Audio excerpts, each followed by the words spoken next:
안녕하세요. 눈엣가시 같은 시댁 이야기 좀 해보려고 사연을 찾게 된 30대 여성입니다. 저는 친정에서 뭐 하나 부족한 것 없이 지원받고 자라 누굴 시기해 본 적은 딱히 없는데요. 그래서 그런가 시기를 하는 사람들을 보면 솔직히 얄미운 걸 넘어서 안타깝더라고요. 제가 감히 남의 인생에 감놔라 배놔라 할 입장 아닌 거 압니다. 그러나 가끔은 그 감너라 배너라 식의 간섭이 필요한 사람들도 있는 것 같네요. 그게 바로 저의 시댁 식구라고 생각하는데요. 옛말에 그런 농담 있잖아요.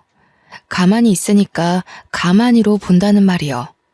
저는 살면서 이만큼 뻔뻔하게 남의 물건 탐내고 바라는 사람 처음 봤지 뭡니까?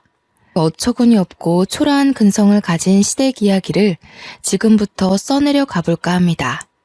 저는 나이 30 초반에 결혼을 하였고 남편과 분가 생활을 하고 있습니다. 남편과의 만남은 정말 우연이었는데요. 시기는 대학을 졸업한 뒤였습니다.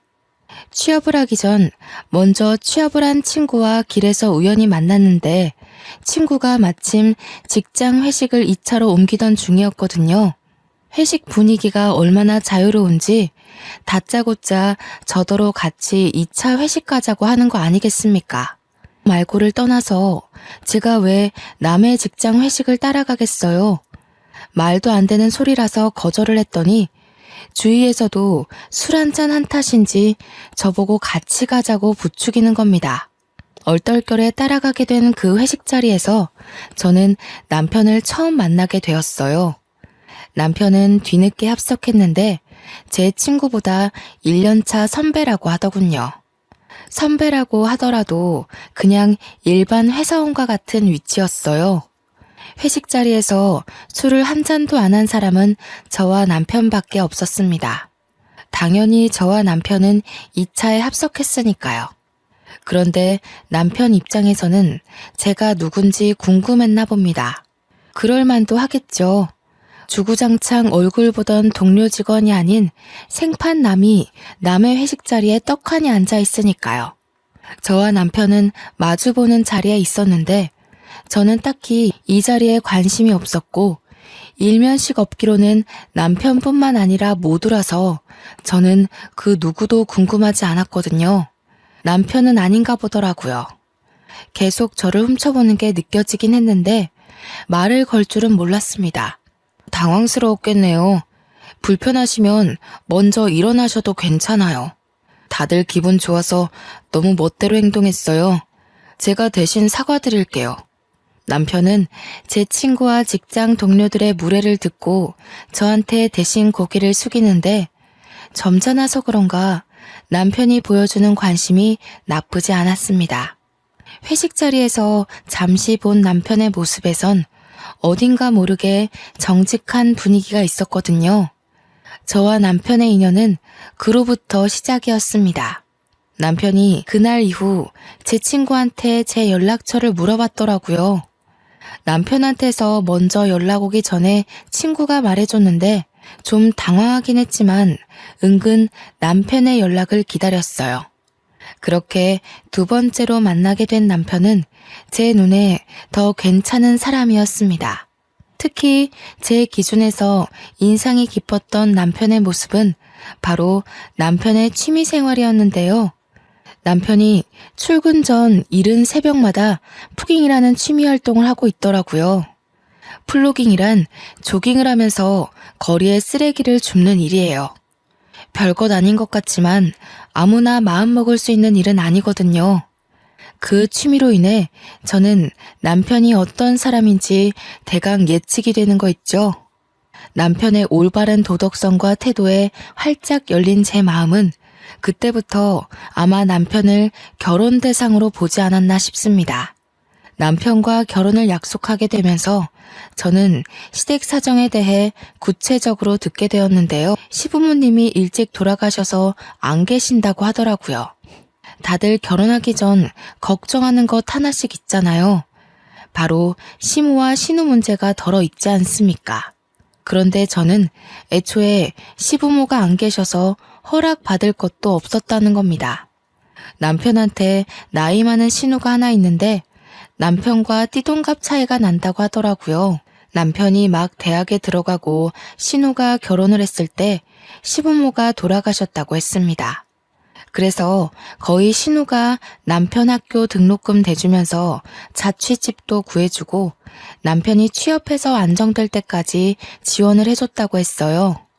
그럼 거의 신우가 남편의 부모와도 같다는 건데 시부모가 안 계시면 신우에게라도 인사를 드려야 하는 거 아니냐고 남편한테 물었거든요. 그런데 남편이 말하기를 말 그대로 누나이기 때문에 상견례는 하더라도 굳이 결혼 허락까진 받을 필요 없다고 그러더군요. 제가 알기론 남편이 신우에게 결혼을 한다고 통보를 했다는 것만 알고 있습니다. 그래서 끝내 인사는 못 드렸어요. 남들이 시모의 고나리질 때문에 고생하는 사연을 많이 들어봐서 아는데요. 일단 저는 그런 시집살이는 없겠다 싶어 남편에게 더 잘해야겠다는 생각이 들었어요. 신우와 처음 얼굴을 마주하게 된 건 상견례 자리에서였습니다. 신우는 웬 여학생 한 명이랑 같이 왔는데요. 남편이 신우한테 딸 하나가 있다고 지나가듯 말해줬던 게 생각나더군요. 남편한테 고등학생 조카가 있다는 걸 깜빡 잊고 있었습니다. 아이가 수험생이라고 들었습니다. 고등학생 3학년이면 한참 공부로 바쁠 때겠군요. 이런 데 나와서 괜히 시간을 뺏고 있는 건 아닌지 모르겠네요. 제 말이 그 말입니다. 시간이 금인데 딸애가 자기 삼촌을 끔찍이 좋아해서 기어코 이곳에 따라오겠다고 하는 거 있죠? 그래도 종일 있는 게 아니라서 머리 식힐 겸 데려왔습니다. 그럼요. 내내 글자만 보고 있으면 오히려 집중력 떨어져서 한 번쯤은 뇌가 쉬어줘야 된다고 하더라고요. 제 딸도 명문대 졸업했는데 내내 공부하지만은 않았어요. 어머, 그렇구나. 제 동생에 비해서 따님이 너무 과분한 것 같아요. 어쩜 이리 훌륭하게 키우셨대요? 제 동생이 옆에서 주눅들진 말아야 할 텐데. 신우는 저와 초면인데도 제 칭찬을 적당히 섞어 부모님과 대화를 순탄하게 나누었습니다. 한 번씩 신우가 계속 서로의 형편을 비교했는데 그때마다 저희 부모님이 하하 웃으면서 걱정거리를 덜어주셨어요. 저희 부모님은 남편의 집안 사정에 대해선 크게 개의치 않으셨거든요. 아쉬울 것 없이 없는 살림을 사는 사람들은 기본적으로 사람 보는 눈이 높다고 생각할 수도 있는데 저희 부모님은 남의 가정사보단 인품을 중요시 여기세요. 사람만 좋다면 아마 남편이 백수라고 해도 허락을 해줬을 겁니다. 경제적인 부분이야 제가 충분히 가정을 책임질 만큼은 되니까 아마 사위 쪽 여건을 그리 염두한 건 아니지 않나 싶어요.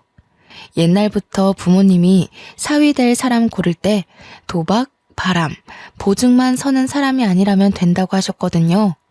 어쨌든 저도 그날 신우와 처음 대화를 해봤는데 그 시간만으로 사람을 완전히 판단할 수는 없겠지만 그리 거슬리는 부분은 딱히 없었던 걸로 기억이 납니다. 그러니까 더 이 결혼을 손꼽아 기다리기만 했겠죠. 그렇게 상견례 자리는 물 흐르듯 무탈하게 잘 치렀습니다. 남편과 신혼여행을 다녀온 후 처음으로 신우집에 가서 밥을 먹게 되었는데요. 남편이 신우집에 들어가기 전에 저한테 미리 언지를 주더라고요. 말했다시피 우리 집 형편이 자기네랑 많이 달라. 불편할 수도 있거든. 그래도 음식은 자기 좋아하는 걸로 말해놨으니까 괜찮을 거야. 또 봐. 괜찮다고 그러네. 집이 좋고 안 좋고가 무슨 문제라고. 그리고 나 다 잘 먹는다니깐. 괜히 형님 고생하게 왜 그런 말을 했어. 남편 가정이 부모님이 돌아가시면서 크게 기울었는데 부모님이 평소 대출받은 게 많아서 신우가 그걸 다 갚느라 형편을 펴기가 어려웠대요. 또 신우가 다른 상간남과 바람이 나는 바람에 소송도 당해서 위자료까지 갚느라고 부모님 사망보험금마저 다 날렸다네요. 남는 게 결국 살고 있는 집 하나 겨우 건진 거랍니다. 남편이 평범한 회사원이라고 했잖아요. 남편이 취직하고부터는 남편 벌이로 신우와 신우딸이 먹고 살고 있다더라고요. 이건 남편이 결혼하기 전 중요한 문제라고 생각하여 저와 의논한 부분이기도 합니다. 결혼하더라도 신우에게 지원하는 돈을 끊을 수 없다길래 이유를 물어보니까 신우가 디스크가 크게 와서 오래 앉아있지를 못해 일을 할 수 없다고 하더군요. 당연히 제 돈이 아니니까 그렇게 하라고 허락하고 시작한 결혼 생활이었습니다. 그런데 문제는 전혀 문제 없을 줄 알았던 시댁으로부터 생겼는데요. 신우의 본색이 상견례 때 봤던 조신함과 많이 거리가 있는 거 아니겠어요? 상견례 때 말고는 저와 처음 하는 겸상인데 거기서 신우가 저더러 뭐라고 한 줄 아십니까? 사돈댁이 넉넉하니까 우리가 얼마나 기가 차는지 몰라. 원래 학부모 모임 같은 거 안 나가는데 잘 나가는 올케 하나 들어왔으니 가볼까 하거든. 그래서 말이야, 올케 스타일 보니까 한두 푼 아닌 것 같은데 옷 좀 빌려줄 수 있어? 참, 이번에 신혼집 한남동으로 간다며? 우리가 그쪽으로 합가하면 안 될까? 보통 며느리가 시댁에 합가를 하는 건 들어봤어도 시댁이 며느리 집으로 합가를 부탁하는 건 또 처음이었네요. 신우가 저를 얼마나 편하게 생각하고 그런 말을 하는 건지 모르겠어요. 그러나 제 느낌상 마치 제 옷과 제 집을 취하기 위해서 기다리고 있던 것처럼 보이는 거 있죠. 당연히 거절했습니다. 이때는 신우의 의도를 알고 거절했다기보단 제가 원래 불편한 사람과 제 것을 공유하는 걸 안 좋아해요. 그러자 내내 제게 알랑방구 끼던 신우 표정이 싹 돌변하는 거 아니겠어요? 올케. 안 그래 보였는데 생각보다 매정하네. 올케보다 나이 한참 많은 내가 이런 말하는 게 어디 쉬운 용기였는 줄 알아? 거절을 하더라도 이 생각해보고 말해준다고 하는 게 맞는 거야. 어른들한테 그런 예의 범절 안 배웠어? 기분 상하셨다면 죄송해요. 제가 예의는 좀 부족할지라도 누구한테 피해주는 짓은 안 하고 살았거든요. 앞으로도 결혼 생활하면서 형님께 패 끼치는 일은 없을 거예요. 세상에 완벽한 사람이 어디 있겠습니까? 예의 없더라도 손해당하는 일은 없을 테니까 이해해 주세요. 제가 눈 하나 깜짝 안 하고 신우 말에 대꾸를 하자 오히려 신우가 당황하더라고요. 그날 저녁 식사 자리는 신우가 삐치는 바람에 마무리하고 정리할 때까지 조용하게 보냈습니다. 어차피 매일 볼 사람들이 아니기에 낌새가 별로라는 걸 느끼긴 했어도 저는 대수롭지 않게 넘겼어요. 그런데 바보같이 휴대전화로도 충분히 같이 사는 건 못지않게 스트레스 받을 수 있다는 걸 간과했었네요. 또 형님 전화야? 무슨 전화를 그렇게 많이 하셔? 나랑 연애할 때만 해도 이 정도로 연락하진 않았잖아. 이번에는 또 무슨 용건이신데? 별말 아니야. 그냥 이번에 관리비 많이 나왔다고 해서 돈 좀 더 붙여달래. 관리비 많이 나올 거 알고 있었는데 내가 깜빡하고 있었거든. 이런 말하는 거 기분 나쁘게 생각하지 마. 형님은 아예 모아놓은 돈이 없으신 거야? 왜 돈 필요할 때만 당신한테 연락하는 거 같지? 돈을 모을 수가 없지. 효진이까지 혼자 키우고 있잖아.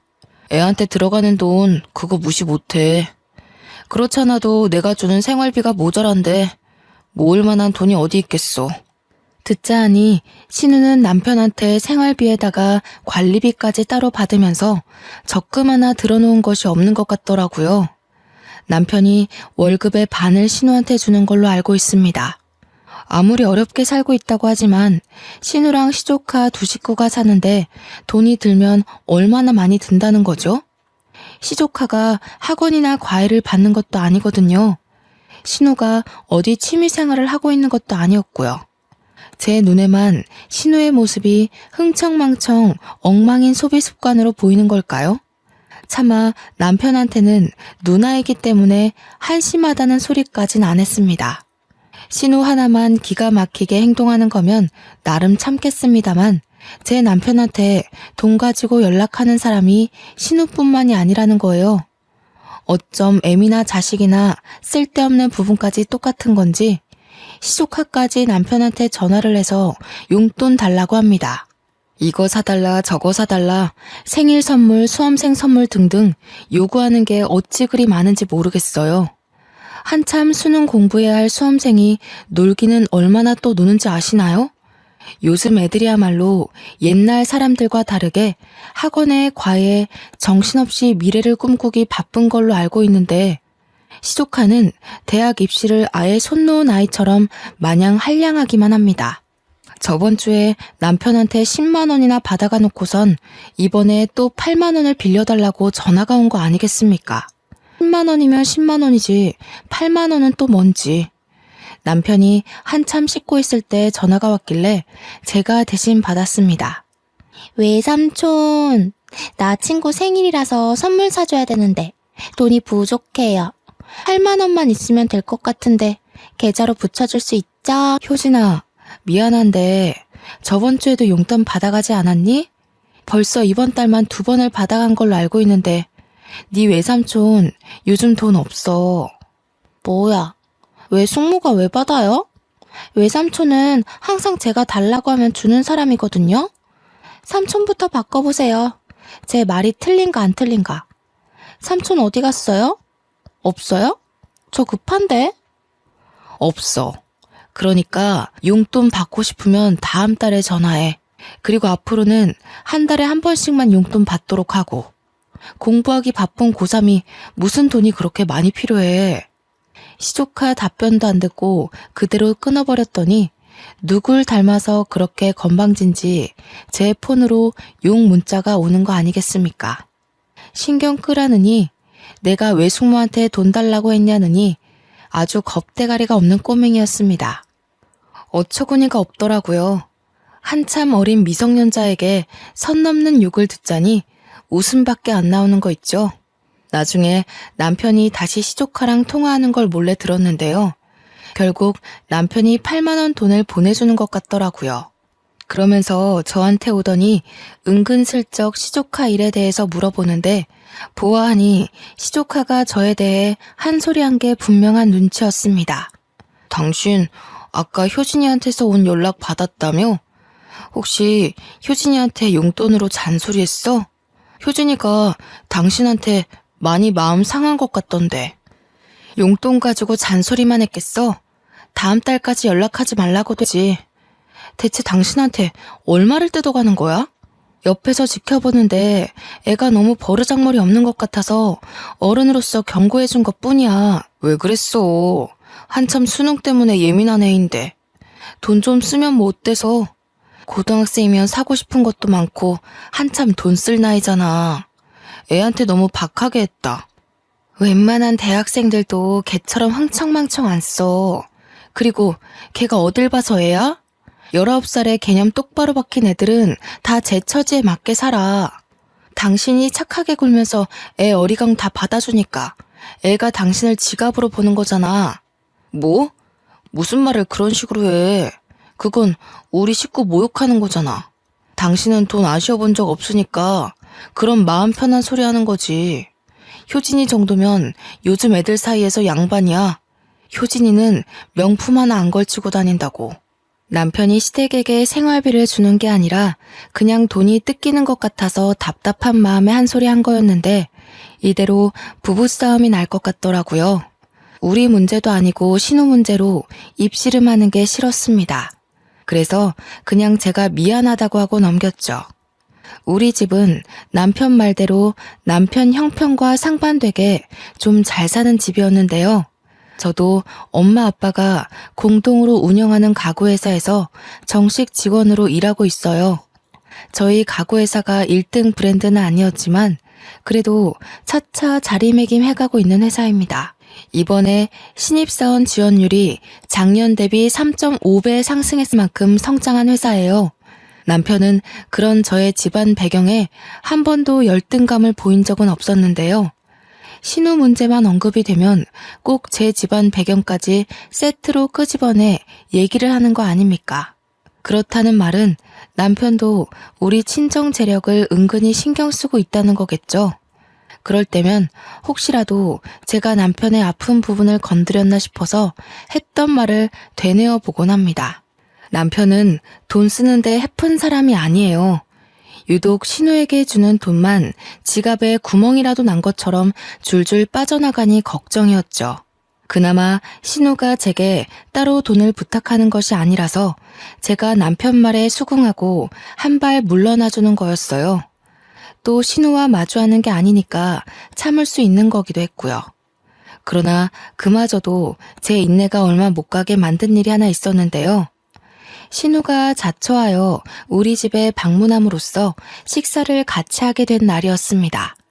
올케는 가구집 딸이면서 어떻게 사돈끼리 선물 하나도 안 해주냐? 내가 주변 사람한테 자랑을 하려다가도 민망해서 못하겠어. 뭐 하나 받은 게 없으니까 사돈끼리 친분 있다고 말도 못하겠고, 지금이 남남이었을 때랑 다른 게 뭐야? 선물이요? 사돈끼리 왜 선물을 하죠? 형님과 저희 집이 당연히 엮일 일은 없잖아요. 원래 사돈은 얼굴 보고 사는 거 아닌 걸로 알아요. 형님이 느끼시는 남남, 그게 바로 사돈 관계예요. 선물을 왜 하냐니? 사돈이면 식구야. 같이 잘 먹고 잘 살아야 되는 거 아니겠어? 결혼이란 그런 거야.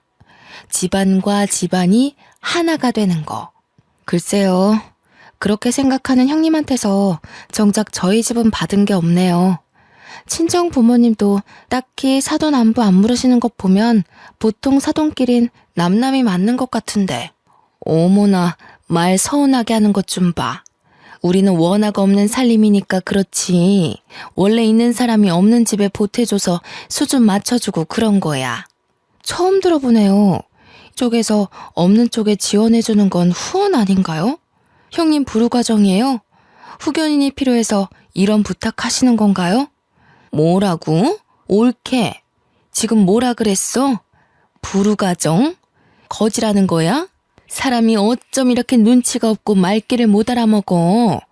사회생활을 어떻게 하고 있는지 안 봐도 뻔하다. 행동거지 조심해. 딱 봐도 잘릴 팔자 같으니까. 발끈하는 신호 때문에 그날 저녁 분위기가 다 망가져 식사가 빨리 정리된 걸로 기억합니다. 그러자 내내 편식하면서 깨작거리던 시조카가 자기 엄마가 거짓 소리 들으니 딸내미로서 열이 제대로 받았나 보더라고요. 시조카가 숟가락을 탁 내려놓으며 제게 쌍심지를 켜며 쳐다보지 뭡니까? 외숙모, 잘 산다고 그렇게 남 함부로 까내리는 거 아니에요. 외숙모 같은 어른들 때문에 세상에 돈으로 자부심 부리는 인간들이 그렇게 문제를 일으키는 거라고요. 당장 우리 엄마한테 사과하세요. 가진 게 돈이라도 있으니까 돈으로 자부심도 부리는 거야. 가진 것도 없으면서 돈으로 유난 떨고 싶기만 한 너야말로 네 엄마처럼 크고 싶지 않으면 공부 좀 열심히 하렴? 자랑거리가 아니라서 이제야 말하는 거지만 제가 원래 학생 때부터 싸움닭이란 별명이 있었을 정도로 할 말은 하고 사는 성격입니다. 이것도 집안이 부유하기 때문에 집안 재력 믿고 더 나댔던 것도 있어요. 그러나 저는 결단코 제 권력을 나쁜 곳에 쓰지 않았고 돈으로 허세 부린 적도 없다는 걸 자부합니다. 제가 말하지 않는 이상 친구들은 제가 잘 사는 줄도 모르고 있었거든요. 귀티가 난다는 말은 들어봤지만 잘난 척 한번 해본 적 없이 지금껏 살아왔어요. 저는 재력이 잘나는 것보다 능력이 잘나야 잘난 척 할 수 있다고 생각하는 사람이거든요. 탁생이 돈 많다고 잘난 척해서 뭐 하겠습니까? 제 스스로가 위대한 사람이 되지 않는 이상 그저 부모님 울타리로 치장한 껍데기일 뿐인걸요. 그날 화가 난 신우와 시조카를 보낸 남편이 제게 처음으로 언성을 높인 날이었는데요. 결국 남편과 신우 문제로 갈등이 생길 거라 예측은 했으나 그날이 결혼한 지 1년도 안 돼서 찾아올 줄은 몰랐네요. 당신 우리 가족 무시해? 그래, 그러니까 내가 앞에 있는데도 우리 가족한테 그렇게 함부로 말했던 거겠지. 정말 너무한 거 아니야? 효진이 말대로 돈 많다고 자부심 부리는 거야 뭐야? 당신은 내가 형님한테 한 말만 기억하고 당신 누나랑 조카가 나 상처 준 건 까먹었니? 그 사람들이 나한테 뭘 바라는지 못 느꼈어? 갈수록 더 뻔뻔해지잖아. 그게 뭐 한참 어른이 그렇게까지 자존심 구겨가면서 부탁하는데 좀 해줄 수도 있는 거 아니야? 어쩜 그렇게 딱 자기 것만 생각해? 사돈이 남남이라고? 그럴 거면 우리가 왜 상견례 했는데? 평생 남남일 거 상견례도 하지 말고 우리 둘 알아서 결혼했어야지. 절차를 왜 밟았냐고. 내가 내 거 빼앗기는 것 같아서 이러는 걸로 보여? 형님이 나한테 정말 부탁하는 걸로 보였어? 나는 형님이 나한테 당연하게 요구한다고 느꼈어. 나랑 형님 안면 튼 지 1년도 안 됐는데 집이며 옷이며 돈을 달라고 목소리 높이는 게 제대로 된 태도라고 봐? 나도 생각 있는 어른이야. 식구라고 봐주고 넘어가주는 건 사돈 관계에선 불필요하다고 생각해. 됐다. 말을 말자. 네가 이렇게까지 꽉 막힌 줄은 몰랐네. 여태 그냥 넘겨왔지만 오늘은 심했다는 것만 알아도 지쳐서 말할 힘도 없다. 그날 이후 남편과 며칠 동안 냉전 상태를 이어갔습니다. 그래도 남편이 친정아빠 생신날 착실하게 선물까지 사서 챙기는 효심을 보여줬기에 화해를 할 수 있었어요. 남편이 신우처럼 돈 밝히는 성격이었다면 저도 이 결혼 안 했을 겁니다. 애초에 남편의 관심을 받지도 않았을 거고요. 제가 남편을 좋아했던 이유가 바로 남의 것을 탐하지 않는 정직함과 올바른 도덕성 때문이었는데 신우 때문에 잠시 그걸 잊고 있었네요. 그 뒤로 남편과의 냉전 관계가 자연스레 허물어졌어요. 결혼하고 첫 싸움이었다 보니 서로 이전과 좀 달라진 부분이 있었는데요. 남편이 더 이상 제 앞에서 신우 얘기를 꺼내지 않는다는 겁니다. 남편과 신우는 시조카 때문이라도 떼어놓을 수 없는 관계거든요. 그래서 어쩔 수 없이 신우라는 존재가 저희 신혼집에 함께 떠돌고 있었는데 대판 싸우고 난 이후로는 남편이 신우 관한 얘기를 전부 입싹 닫은 거 있죠. 그렇다 보니 결혼하고 간만에 남편과의 시간에만 몰두할 수 있었습니다. 저 또한 신우에 대해 신경 쓰지 않아도 되어서 남편 내조에 더 신경 쓸 수 있었던 것 같아요.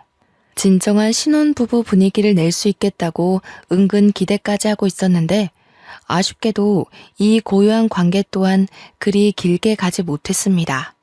저와 남편 사이에 유일한 파동을 일으키는 것이 무엇이겠습니까? 예, 맞습니다. 또 신우 관련 일이었네요. 정확히 말하자면 이번 문제는 신우가 아닌 시조카 때문이었죠.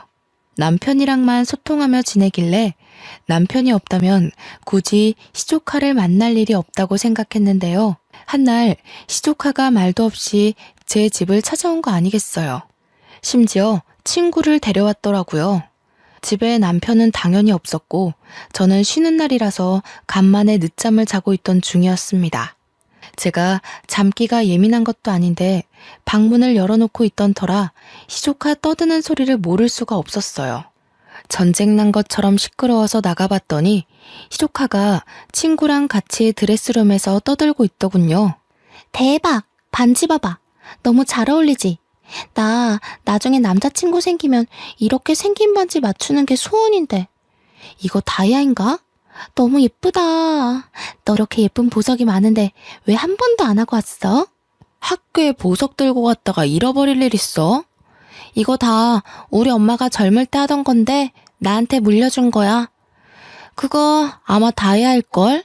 가져도 되는데. 너 할래? 우와, 진짜? 할래. 근데 너네 엄마 진짜 감각 젊으시다. 우리 엄마는 완전 아줌마라서 보석도 은반지나 그냥 금반지 같은 것만 하지. 이런 디자인은 아예 모르거든. 참, 너희 엄마 무슨 일 한다고 했지? 가구회사 하고 있어. 할아버지가 가구회사 사장인데 나중에 엄마한테 물려준다더라고. 아빠 돌아가시는 바람에 엄마가 인수받게 됐대. 궁금하면 다음에 구경시켜줄까? 응. 그럼 너 완전 부자 아니야? 그 정도면 재벌집 딸이라고 해도 될 것 같은데. 말 안 해줬으면 진짜 모를 뻔했어. 이렇게 좋은 집안을 왜 숨겼대? 나라면 동네방네 자랑하고 다녔을 거야. 그냥 자랑하는 거 별로 안 좋아해서. 애들한테 소문 내지 마. 너는 특별히 제일 친한 친구니까 알려주는 거야. 괜히 소문나면 골치 아파져. 문 앞에 서서 구경하고 있던 저는 어처구니 없어서 내내 동영상 찍고 있었거든요. 그러면서 웃음까지 참느라 애먹었는데 결국 참지 못한 웃음이 손바닥을 비집고 나가버리고 말았지 뭡니까. 제 기척에 돌아본 시조카는 제가 집에 있는 줄 몰랐는지 엄청 소스라치게 놀라더라고요. 귀신을 봤다면 딱 저런 표정을 짓지 않을까 그런 우스운 생각을 했네요. 뭐야? 왜 여기 있어요? 집에 없다고 했는데 외삼촌이 분명 오늘 일 나갔다고 언제부터 그러고 있었어요? 내 집에 내가 있는 게 잘못됐니? 내가 쉬는 날이 시시각각 바뀌어서 외삼촌도 깜빡해봐. 근데 너 웃기는 애다. 나는 너 같은 딸을 둔 적이 없는데 왜 네가 말하는 엄마가 꼭 나 같을까? 무슨 소리 하는 거예요? 집에 있었으면 있다고 빨리 기척을 냈어야죠. 도둑이에요? 귀신도 아니고 왜 몰래 지켜보고 서 있어요? 짜증나게. 알아야, 그만 가자. 굉장히 당황스럽겠죠. 시조카는 횡설수설 변명만 하더니 어리둥절한 친구를 데리고 무작정 도망치려고 했습니다. 내버려 둘 수가 있나요? 그 앞을 제가 막아섰더니 시조카가 저를 엄청 째려보는 겁니다. 이런 피라미 같은 녀석에게 겁먹기엔 제가 너무 그 나이를 똑같이 지나와서 전혀 타격이 없었어요. 오히려 과거의 사춘기라고 부모님께 반항했던 내 모습이 이런 꼴이었을까 싶어 반성하는 계기만 되었네요. 가는 건 좋은데 주인 허락 없이 가져가는 건 도둑이겠지? 친구한테도 설명이 필요할 것 같은데 내가 대신해줄까? 아니면 네가 친구한테 그 반지 훔친 거라고 구체적으로 설명할 거니? 제가 친구 손가락에 끼워져 있는 반지를 달라고 손가락을 폈더니 시조카가 제 직설적인 표현에 놀라 얼굴 시뻘개져서 반지를 빼서 돌려주고 그래도 집을 박차고 나갔습니다. 아무래도 제가 집에 없는 줄 알고 친구를 데려와서 이 모든 게 자기 것인 것처럼 속이려고 했나 봐요. 어린 것이 아주 건방지고 맹랑해서 혀를 내두를 정도이지 않습니까? 이 사건은 결코 조용히 지나가진 않았는데요. 며칠 뒤 신우가 시조카를 끼고 찾아온 거 있죠. 시조카가 쪽팔리는 자기의 만행을 결국 자기 엄마한테 고백했나 봅니다. 때로 된 진상을 안다면 신우가 저를 찾아와서 따질 게 없다고 생각하는데 뭐 때문에 찾아왔는지 문을 열기 전까지는 몰랐습니다. 제가 현관문 열자마자 신우가 제 뺨을 갈기더라고요. 황당해서 말을 잃고 신우를 쳐다봤더니 신우가 굉장히 씩씩거리며 한 대 더 칠 것처럼 말을 하는 겁니다. 네가 감히 우리 딸한테 손을 대? 어른이 돼서 애들이 호기심에 잠깐 기웃거려 본 걸 도둑년 취급까지 했다면서? 너 원래 이렇게 되바라진 애였어? 이보세요, 형님. 제대로 된 설명도 없이 다짜고짜 손찌검 하시는 건 결례 아닌가요? 효진이한테 제대로 설명을 들었다면 절 이렇게 대하지 못하실 텐데요. 끝까지 뻔뻔하구나. 좀 산다고 적당히 굽히고 들어가 줬더니 네가 뭐 대통령 딸이라도 되는 줄 아니? 기가 막혀서 정말. 당장 우리 딸 앞에 무릎 꿇고 빌어. 우리한테 머리 조아릴 때까지 나 여기서 한 발자국도 못 나가. 듣자 하니 시조카가 저 때문에 개망신 당한 게 억울해서 신우한테까지 거짓말을 친 것 같더군요.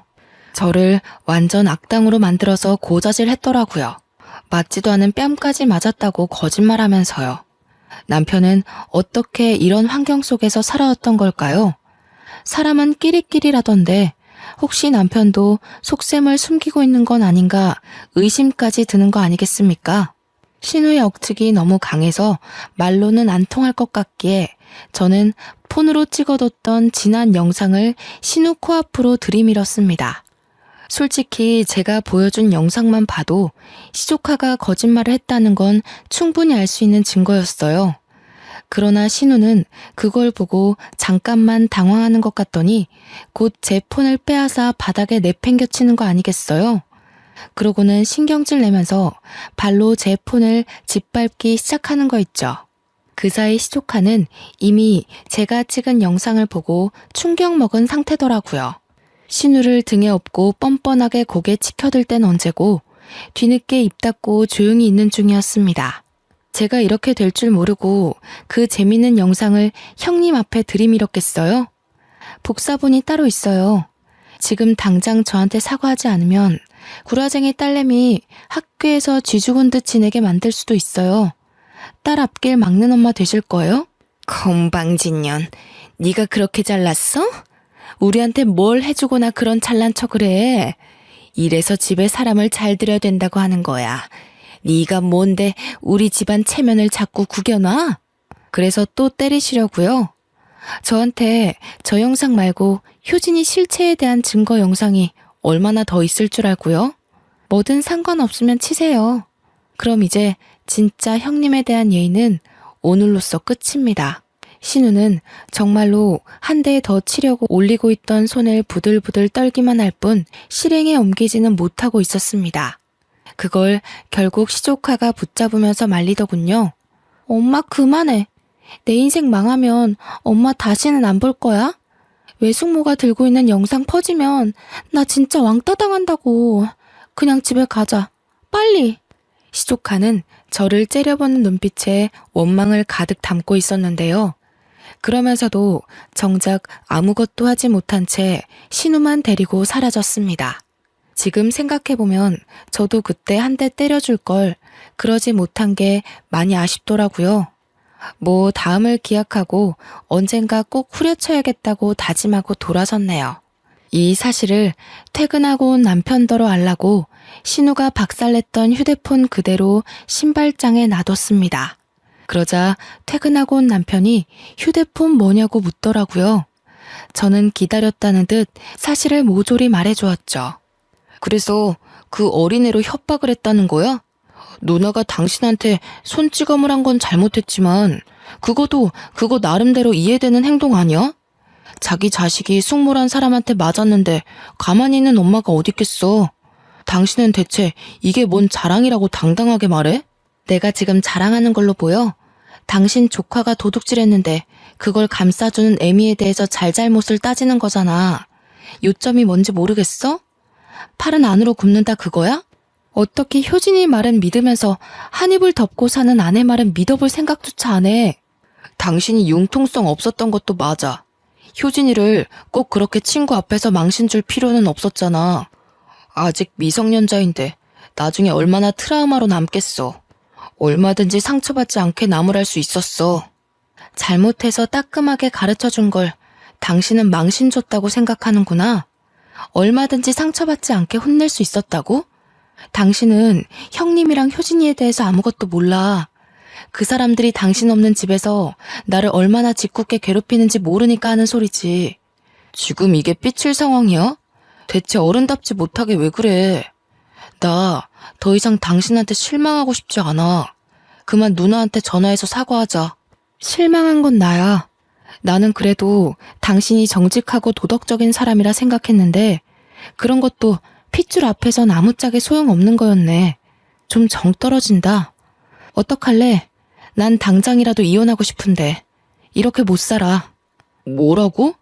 애도 아니고 화 조금 났다고 덜컥 이혼 얘기를 꺼내는 사람이 어딨어. 집안 문제에 안 부딪히면서 살 수 있는 부부관계가 있다고 생각해?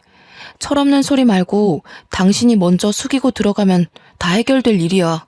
식구라는 이유만으로 당신이 도둑년들을 싸고 도는데 내가 앞으로 당신의 뭘 믿고 이 관계를 이어가겠어? 나 화기애애하는 소리도 맞고 이혼에 대해 후회 안 할 자신도 있어. 도둑년들한테 고개 숙이느니 당신과 인연을 끊는 게 나아. 어차피 우리한텐 애도 없잖아. 서로 다시 시작하게 딱 좋은 시기 같은데. 저는 그대로 남편에게 이혼 서류 준비할 테니 내일 도장 찍자고 아예 통보를 해버렸습니다. 그제서야 남편은 제 말이 진심이라는 걸 눈치채더군요. 남편은 당황해서 방을 나가는 저를 붙잡고 대화를 시도하려 했어요. 당장은 대화하기 싫어서 그날 남편을 내내 피했는데 남편이 다음날 제게 진심으로 사과를 하더라고요. 내가 잘못했어. 당신이 누나랑 효진이한테 매정한 것 같아서 서운한 마음에 누나 편을 들었나 봐. 당신 말대로 나도 모르게 팔이 안으로 굽은 것 같아. 인정할게. 당신이 보여준 동영상 보니까 효진이가 잘못한 게 맞더라고. 내가 누나한테 말해서 당신한테 사과하라고 할 테니까 제발 이혼만은 안 돼. 남편은 그날뿐만 아니라 그 다음 날도 제게 사정을 하며 싹싹 빌었습니다. 정말로 신우한테 전화해서 나한테 사과하라고 싸우기까지 하더라고요.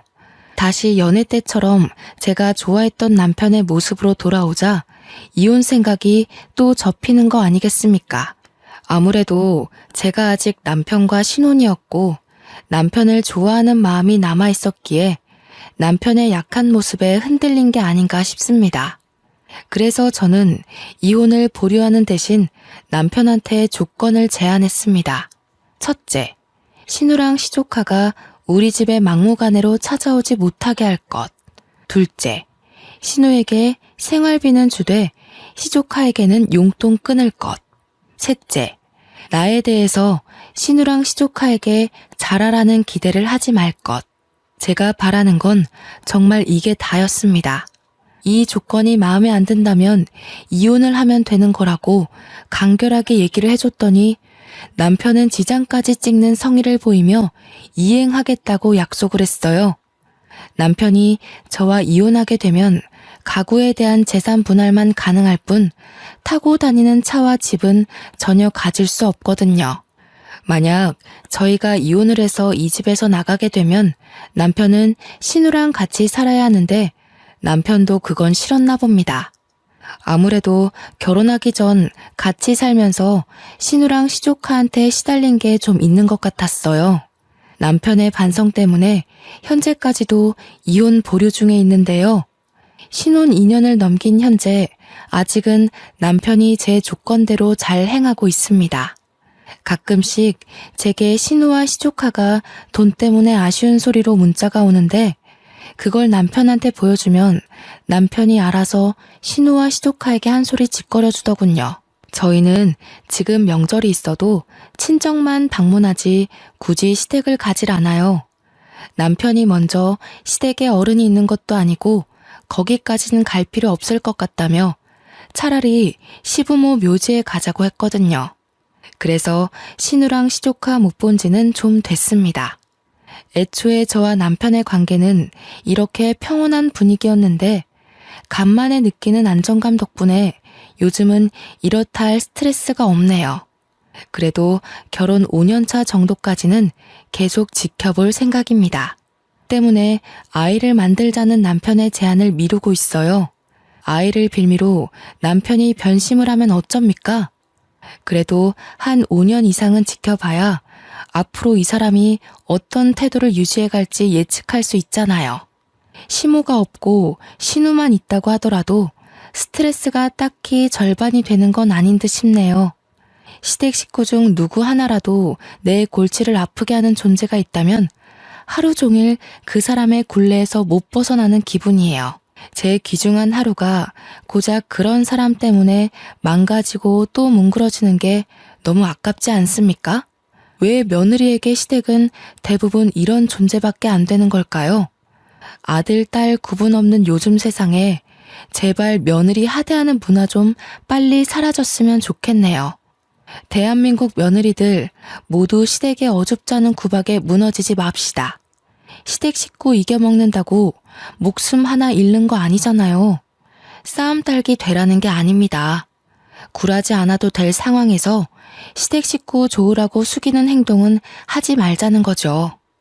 모든 며느리가 시댁에서 자기 주권을 똑똑하게 찾는 사람이 되었으면 좋겠습니다.